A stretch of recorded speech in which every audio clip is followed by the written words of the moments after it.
Good afternoon and welcome back to another ironic introduction to another video. Today I'm going over the Daredevil's Hell's Kitchen buff combo rework. As always, there is a link to the forum in the description below if you'd like to read through it yourself. But that said, let's dive right in. So the first thing I want to point out is his awakened ability. I think this awakened ability is pretty much mandatory if you want to utilize this guy to the fullest. And the reason for that is he has his combo effect where below 15 combo or below, you are have this thing called Murdoch Boy, which when you exit it, or essentially move into 16 combo, you have a 100% chance to grant a stacking 17-second rage debuff. This debuff has no effect, and this puts you into the next phase called Styx Apprentice, and while in that mode, you have a 100% chance to reduce the amount of passive effect damage you're taking when you're striking the opponent, so anti-thorns for 0.2 seconds. Now, the only thing I really want to comment on is I don't know where they have the SIG ability affecting it here. They might have the SIG ability affect like the duration of the rage debuff, which wouldn't be too bad as long as like a little bit of SIG gets you decently far into 17 seconds, so you don't have to worry about refreshing it super often. And in a worst case scenario, it affects the percentages, the 100% chance here and the 100% anti-thorns, which would totally suck because having a SIG 200 anti-thorns, you know, it's just Namor all over again. But the awakened ability is definitely needed, so do keep an eye out for the rates and the return rates on those SIG stones when he comes out to make sure that you don't need him like crazy high SIG to get value out of him. As far as his kit in general, he has an indefinite passive combo shield, which is awesome because he's very reliant on his combo meter, so not having to worry about him constantly lose his combo shield. This is actually, weirdly enough, I think a defensive thing, and I'll talk about that towards the end when I talk about the defensive values here. But remember that I said, I think this is mostly to benefit us when we're fighting against Daredevil Hell's Kitchen, because without this, he would be such a pain. Moving on to fight start, he also has a base regeneration set at 40% instead of 100%, and he's immune to all effects that modify regeneration rate except poison. So this is essentially saying don't run attrition masteries, because if you're running liquid courage, you're looking at 10% regeneration rate. You're just gonna get wrecked by that poison, man. It's gonna really hurt, and then you're not really benefiting from the heal from willpower from having, again, that permanent rage debuff, or it's a 17 second, but you can keep this debuff up permanently, just having a permanent heal. So even at 40%, if you're not running attritions, but you are running willpower, you're still getting a 40% willpower heal the whole fight. As long as you do it right, that's a lot of free healing. Definitely going to be a new amazing skill healer. Say, you know, contest blade on that crazy amount of healing. You know, just make sure you're careful of things like gimme or poison nodes, etc. As far as his actual kit, when he's below 15 combo meter, if he's inflicted with a non-damaging debuff, it is purified after 0.5 seconds, and every time this triggers, he gains 5 combo meter. Additionally, it goes on cooldown for 2 seconds. 2 seconds is crazy low for a cooldown for an anti-stun mechanic. Again, talk about that when we talk about his defensive capabilities. Additionally, he has a passive plus 3,150 physical resistance against basic attacks. As you push into 16 combo, he gains critical rating, has 65% ability accuracy reduction, defensive ability accuracy reduction, and he also gets plus 603.5 attack rating for each non-damaging debuff on the Daredevil Hell's Kitchen. And remember, just by pushing into this phase, you get a 17-second rage debuff. So that means you already start with this, and this bonus is decreased by 5% for each additional debuff. So, you know, if you're using him on, you know, personal close combat, I can't remember the node, but if you're using when it's like Invisible Woman and you're stacking vulnerabilities, you're getting a lot of extra damage here. He's going to absolutely shred Invisible Woman, etc. And then when he's struck, he loses 1 combo meter instead. So he's not losing his whole combo, just 1. And then his heavy attacks, they consume 10 of his combo meter to grant him a 100% chance to gain a stacking cruelty buff. This increases his crit rating by a pretty significant amount. So yeah, this is really where all his damage is coming from, is in boosting his attack rating and crit rating here.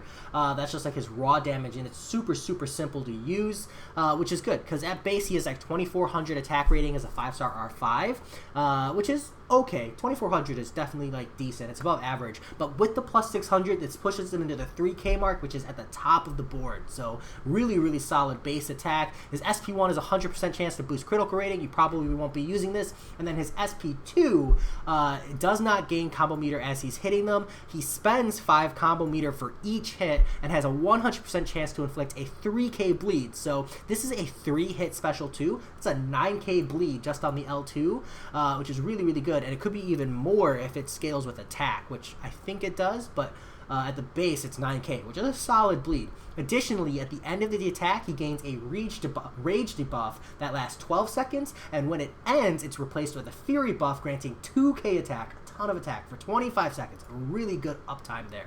And the note here is that if you're below 30 combo and you launch your L2, because it's going to push you back into sub 15, that rage debuff that you pick up at the end of the L2 is immediately going to be shrugged off, and it's going to push you into an instant Fury and potentially back into the 16 for extra free damage. And then you're going to gain another rage debuff, really, really helping you keep that rotation up, getting that free heal, etc., etc. This is where you're getting a lot of your extra damage. It's just really crazy play style, which is absolutely awesome. So essentially the fight's going to be a lot of hitting your way, bashing your opponent up to combo 30 or something. If you ever pass combo 30, you'll drop a heavy attack, so you stay below 30, and you drop L2s for big damage.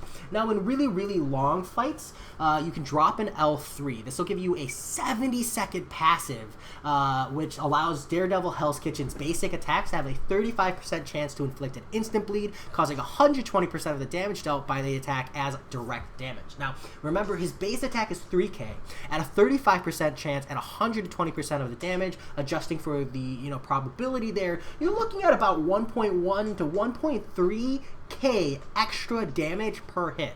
So you launch the L3, it's an extra 1K damage each hit, and that's assuming you only have one rage debuff on yourself. That's even more the more debuffs you're stacking and just really, really pummeling into your opponent. It's actually really, really solid for long fights. I don't think it's going to stop people from just dropping the L2 only, because the damage here is just absolutely crazy, and the Fury, etc. is absolutely crazy. But I could see a lot of really good potential for like dropping an L2, bum rushing to an L3, dropping the L3, and just really going for like big damage, or L3, L2s. Because this attack rating down here is going to affect your instant bleed damage. Talking about a lot of bleed damage. We have a new contender. We have a new contender for one of the top bleed champions in the game, and I'm definitely really interested to see how it goes. So that is Daredevil Hell's Kitchen. And as an attacker, looks amazing. I see really, really good damage potential, awesome sustain and heal. It really feels like we're getting, the healing capacity of Blade, that sustain and the heal from the permanent willpower. Yes, it's slower, so it's a lot more similar to Namor's, where you're getting it over the course of a long period of time, but it's still a pretty substantial amount of healing and Nick Fury level damage. That's what I'm really, really hoping for, just as long as the opponent can be bled. Now, something I want to talk about is his defensive capability, and I'll put a timestamp here because I really, really want to bring attention to it, is that I think this guy has the potential to be a really piss-off defender, especially depending on the node combination. So the first thing that really stands out to me is this immune to all effects that modify regeneration rate. That means if this guy's on like Arc Overload or Buffet or Masochism, heaven forbid he's on Masochism, with like a really big regeneration rate, you either need to stack a bunch of poisons, or you need to heal block him. And I know that those are the ways to do it, but you're not really going to be able to reverse heal him, which kind of sucks. It's not the biggest of deals, but I do see the potential for like a mini boss frustrating Daredevil that maybe like can't be heal blocked. And they use the argument, oh, his regeneration is reduced, but it's still like a lot of regeneration when we're talking about massive, book 2 mini bosses health pools. There's could be a lot of really good frustrating potential there. I'm not sure how well they can abuse that as a defender, but that's something to watch out for if we see it. And then the second thing, and this is much more realistic, is that when you're fighting against Daredevil, he's not hitting you.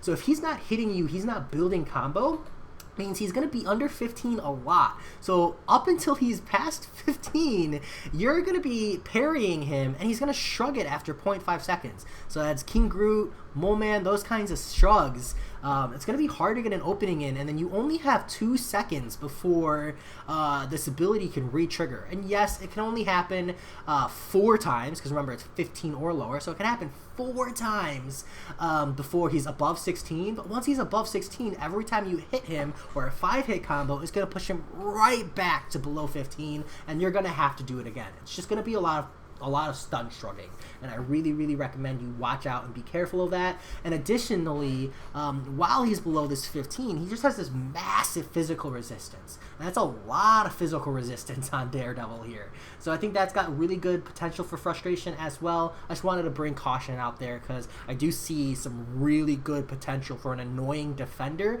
Maybe not so much in Alliance War. I think in Alliance War he'll be fine because he doesn't like have any new anti-missile mechanics, so it'll just be like Quake and not Quake because he has anti-defensive ability action reduction. Yeah, this guy's a lot of potential because even if you're quaking him, he might push into a defensive ability accuracy reduction. It means I don't think you can quake him because those concussions, if he shrugs them, I don't know. I'll have to see. He might not be able to shrug him because of the way concussion works and it reduces AAR, or maybe he will shrug it and you're just SOL. It's tough. Either way, be careful when he's above 16 of that DAAR. Lots of potential for abuse as a defender. I'm definitely interested to see. I'll have my eye out and see if Kabam makes use of that, but yeah, we'll see. As always, let me know if I missed anything. Let me know if you enjoyed it, and I will talk to you all later. Peace.